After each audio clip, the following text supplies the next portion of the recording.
आज यहाँ supreme court में केस चल रहा है और हमारे चेयरमैन गौहर के घर के ऊपर जो हमला हुआ, रियासती इदारों का काम है कि वो हमारा तहफ़्फ़ुज़ करें।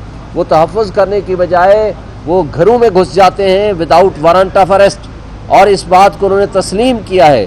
और न सिर्फ उन्होंने शीशे दरवाजे तोड़े हैं और बल्कि उनके बेटे को तशद्दुद का निशाना बनाया, और उसके साथ उन्होंने उनकी बेगम साहिबा को भी तशद्दुद का निशाना बनाया, और वो कागजात और डॉक्यूमेंट्स जिसकी शायद तलाश में थे वो उठा कर ले गए हैं। ये काबिल अफसोस बात है। ये चादर चार दीवारी की पामाली है। ये किसी लिहाज से हम नहीं समझते कि ये ना कोई आइनी है, ना जमहूरी है, ना ही कानूनी है। इस अंदाज से और फिर यही तर्ज अमल इन्होंने उमर अयूब जो हमारे सेक्रेटरी जनरल हैं उसके घर में घुस गए। तो क्या हम तसव्वुर करें, क्या हमारे मुल्क में बुनियादी हुकूक मुअत्तल है? क्या हमारे मुल्क में आइन मुअत्तल हो चुका है? क्या हमारे मुल्क में एक अनडिक्लेयर्ड किस्म का मार्शल लॉ लागू हो गया है? क्या पुलिस इतनी आज़ाद हो गई है या लॉ इन्फोर्समेंट एजेंसीज इतनी आज़ाद हो गई हैं कि वो जब चाहे जिसको उठा लें, जब चाहे किसी के घर में घुस जाएं? क्या हमने जमहूरियत को तमाशा बना दिया है?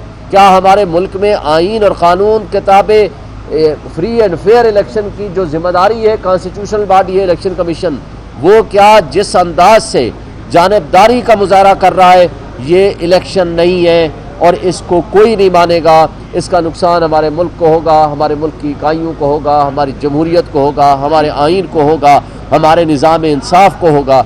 मेरा ख्याल है कि आज भी वक्त है कि अपने इन सो कार्ड फैसलों पर नज़रसानी करें और मुल्क की एक बहुत बड़ी तादाद, कसीर तादाद जो PTI से ताल्लुक़ रखती है, उनको हिस्सा इलेक्शन के प्रोसेस में हिस्सा लेने का मौका दे। और अगर ये नहीं करेंगे तो ये बहुत बड़ा जुल्म होगा, नाइंसाफ़ी होगी। Thank you. शोएब साहब ये बताइएगा, क्या पाकिस्तान तहरीक इंसाफ इन इलेक्शन का बाइकआउट करने का भी सोच रही है? हम बिल्कुल बाइकआउट नहीं करेंगे। हम इनको आखिरी एक लम्हे तक लेके जाएंगे, हाँ कोई भी हालात हों। हमने मैदान खाली नहीं छोड़ना, हम मुकाबला करेंगे, आखिरी गेंद तक हम लड़ेंगे इंशाअल्लाह और हम जीतेंगे।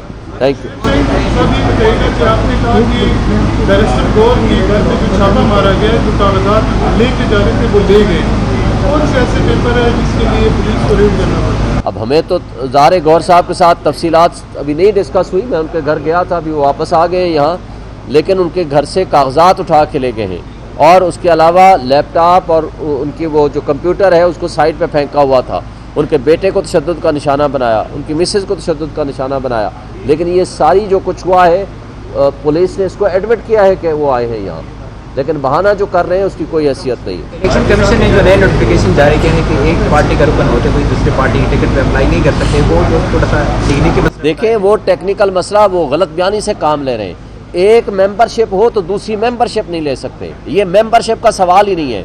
पार्टी टिकट, आपको पता है एफिलिएशन होती है, 4-4 पार्टियों का इत्तेहाद होता है। क्या करते हैं, पार्टी टिकट जो होता है वो सर्टिफिकेट देना होता है कि मेरे इस पार्टी ने मुझे ये सर्टिफिकेट जारी कर दिया है, now I am affiliated with this party. लफ्ज़ है सेक्शन 66 की, उसमें मेंबरशिप से नहीं है कि मेंबर आप किस पार्टी के हैं और किसके नहीं हैं, उसमें एफिलिएशन विद सम पार्टी होना ज़रूरी है। मुझे बताएं, पीपल्स पार्टी 3P वाले भी हैं और 4P वाले भी हैं, दोनों रजिस्टर्ड हैं, तो उनको तो आप निशान अलॉट करते हैं, वो जिसका सर्टिफिकेट देंगे आप उसके इलेक्शन लड़ेंगे। लेकिन जो कुछ वो कह रहे हैं वो गलत कह रहे हैं इलेक्शन कमीशन। PTI तो आपके सामने ही है।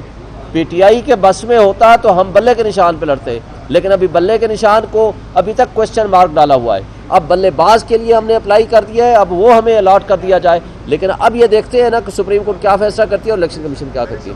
सोशल मीडिया पर ये खबरें गर्दिश कर रही है, जो नज़रियाती है PTI उसके जो चेयरमैन है उनकी जानिब से बताया जा रहा है कि बयान दिया गया है कि जो मौजूदा लीडरशिप है ये करप्ट है, मैं इनको नहीं मानता।